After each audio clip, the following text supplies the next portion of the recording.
Hello everyone, সকলকে স্বাগত জানিয়ে শুরু করছি আমি আজকের অঙ্ক। আজকে আমি ক্লাস 8-এর 3 নম্বর চ্যাপ্টারটা করাবো। তো এই চ্যাপ্টারটা করার আগে আমাদের কিছু জিনিস জানতে হবে। সেই জিনিসগুলো হচ্ছে স্বাভাবিক সংখ্যা, অখণ্ড সংখ্যা, পূর্ণ সংখ্যা, মূলদ সংখ্যা আর অমূলদ সংখ্যা। এই সংখ্যাগুলো সম্পর্কে আমাদেরকে জানতে হবে। স্বাভাবিক সংখ্যা কোনগুলো? স্বাভাবিক সংখ্যা 1 থেকে শুরু করে যতদূর যাবে সমস্ত সংখ্যা 1, 2, 3, 4 ডট ডট ডট ধরে না, এখানে 50 আসলো, আবার ডট ডট চলে যাবে। এরকম করে সব সংখ্যাগুলোই কিন্তু 1 থেকে শুরু করে সব সংখ্যাগুলোই হচ্ছে আমাদের স্বাভাবিক সংখ্যা। অখণ্ড সংখ্যা কোনগুলো? অখণ্ড সংখ্যা যেমন এই স্বাভাবিক সংখ্যার আগে যদি আমি 0 বসিয়ে দিই তাহলে সেটা হয়ে যাবে আমাদের অখণ্ড সংখ্যা। তাহলে 0, 1, 2, 3, 4 এবার এরকম করে ডট ডট চলে যাবে। এবার জানবো আমি পূর্ণ সংখ্যা সম্পর্কে। পূর্ণ সংখ্যা কোনটা? পূর্ণ সংখ্যা হচ্ছে অখণ্ড সংখ্যা থাকবে 3, 4, এদিকে এটা ডট ডট যাবে, আর এদিকে সামনে আবার বসবে -1, -2, -3। এদিকে কিন্তু নেগেটিভটা থাকবে, 0 থাকবে, তারপর পজিটিভ সংখ্যাগুলো থাকবে। সবগুলো মিলিয়ে হচ্ছে আমাদের পূর্ণ সংখ্যা। আর মূলদ সংখ্যা কোনগুলো? যে সমস্ত সংখ্যাকে p/q আকারে আমরা লিখতে পারবো সেই সমস্ত সংখ্যাই হচ্ছে আমাদের মূলদ সংখ্যা। এখানে কিউ এর মানটা অলওয়েজ নট ইকুয়াল টু 0 হবে, মানে কিউ এর মান কখনোই কিন্তু 0 হবে না। এবার অমূলদ সংখ্যা কোনগুলো? যে সমস্ত সংখ্যাকে আমরা p/q আকারে লিখতে পারবো না সেই সমস্ত সংখ্যাকে আমরা বলবো অমূলদ সংখ্যা। ঠিক আছে, তো এখানে ধরে নাও আমি মূলদ সংখ্যার একটু উদাহরণ দিচ্ছি। ধরে নাও এখানে 3 আছে, এই 3 সংখ্যাটা কি মূলদ সংখ্যা হবে? হবে। কেন? দেখো এখানে 3 এর নিচে কিন্তু আমি 1 দিতে পারি, তাহলে এটা এখানে p এর মানটা হচ্ছে আমাদের 3, q এর মানটা হয়ে যাচ্ছে 1। q এর মান আমাদের 1 হচ্ছে। q এর মান 0 হলে q এর মান কিন্তু কখনো এখানে আমাদের 0 হবে না। ঠিক আছে, তো ধরো 3, 4। এবার দেখো যদি √9 থাকে, এই 9 সংখ্যাটা কি আমাদের মূলদ সংখ্যা হবে? দেখো 9কে আমি কি লিখতে পারি? 3 গুণ 3, এটাই বর্গমূল করলে হবে 3। এবার 3টাকে আমি আবার 3/1 লিখতে পারি, এটাও আমাদের মূলদ সংখ্যা হবে। যেমন কিছু কিছু সংখ্যা আছে, ধরে নাও যে √5, √7, √11, এই সমস্ত সংখ্যাগুলো হচ্ছে আমাদের অমূলদ সংখ্যা। এগুলোকে আমি p/q আকারে লিখতে পারবো না। যেমন আরও কয়েকটা সংখ্যা, ধরে নাও আমি দশমিকের সংখ্যা দিয়ে বোঝাচ্ছি। 0.230, 300, 3000 এরকম করে সংখ্যাগুলো চলে যাবে। এই সংখ্যাগুলো কিন্তু সবগুলো হচ্ছে আমাদের অমূলদ সংখ্যা। ঠিক আছে, এবার দেখো আমি নিজে করি 3.1 এর অঙ্কগুলো করবো।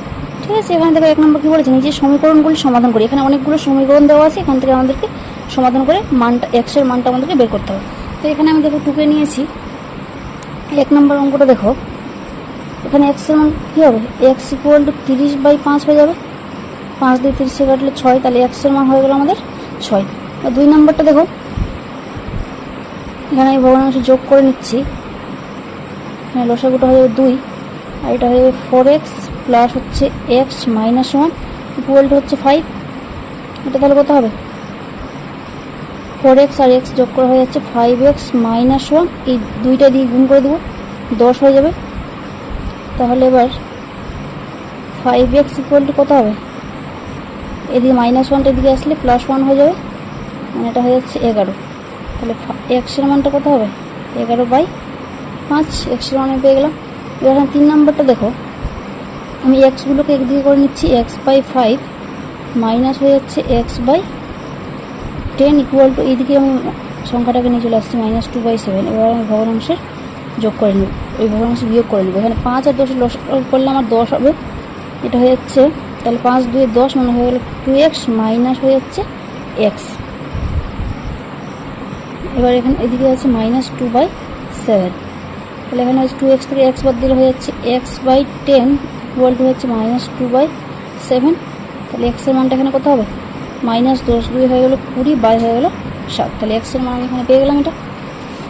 এবার আমি একই রকমভাবে 4 নম্বর অঙ্কটা করব। 4 নম্বর অঙ্কটা দেখো, ছোট অঙ্ক হবে এটা। x/4 plus half equal to হচ্ছে হাফ। দেখো এখানে দুদিকেই আমাদের হাফ হাফ আছে, এটা আমাদের কেটে যাবে। ঠিক আছে, কেটে দেবো। তাহলে এখানে হচ্ছে x/4 ইকুয়াল টু হয়ে গেল 1। তাহলে x এর মানটা এখানে কত হয়ে যাবে? x এর মানটা হয়ে যাবে 4।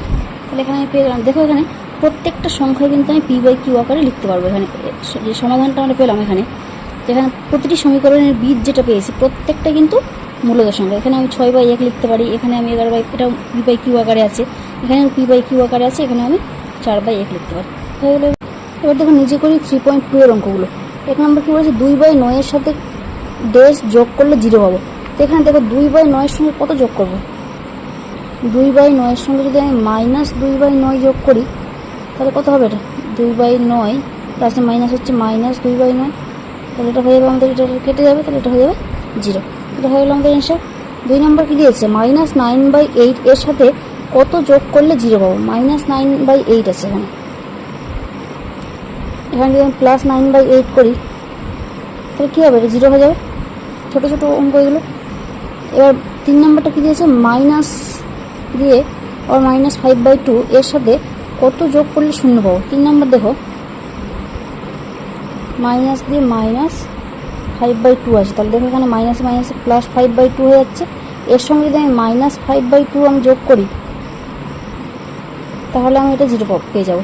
ঠিক আছে, এখানে +5/2, প্লাসে মাইনাসে -5/2, এটা হয়ে যাবে আমাদের 0। তাহলে এখানে আমাদের -5/2 যোগ করতে হবে। এবার 4 নম্বর দেখো 5/8 এর সাথে কত গুণ করলে আমি 1 পাবো। এর অন্যটা গুণ করলে আমি 1 পেয়ে যাবো। এখানে 5/8 এর সঙ্গে যদি আমি 8/5 গুণ করি, দেখো এখানে 5 5 কেটে যাচ্ছে, 8 8 কেটে যাচ্ছে, তাহলে অ্যান্সার হয়ে গেল 1। তাহলে আমাকে এখানে 8/5 গুণ করতে হচ্ছে। এবার 5 নাম্বার -3/9 এর সাথে কত গুণ করলে 1 পাবো। এখানে 5 নাম্বার আছে -3/9 এর সাথে কত গুণ করলে আমি 1 পাবো। তাহলে এখানে -9/3 গুণ করবো, কারণ আমার মাইনাসে মাইনাসে প্লাস হয়ে যাবে। এখানে 3 3 কেটে গেলো, 9 9 কেটে গেলো, মাইনাসে মাইনাসে প্লাস হয়েছে, তাহলে এটা হয়ে যাবে +1। তাহলে এখানে -9/3 আমাকে গুণ করতে হচ্ছে। আর 6 নাম্বারটা কী দিয়েছে দেখো, 7/9 গুণ -11/25 গুণ হচ্ছে -89/41 গুণ 5/121 বিনিময় ও সংযোগ নিয়মের সাহায্যে গুণ করি। দেখো এখানে বিনিময় নিয়ম কোনটা, বিনিময় নিয়ম হচ্ছে আমাদেরকে স্থান পরিবর্তন করতে হবে। ঠিক আছে, তো এখানে আমি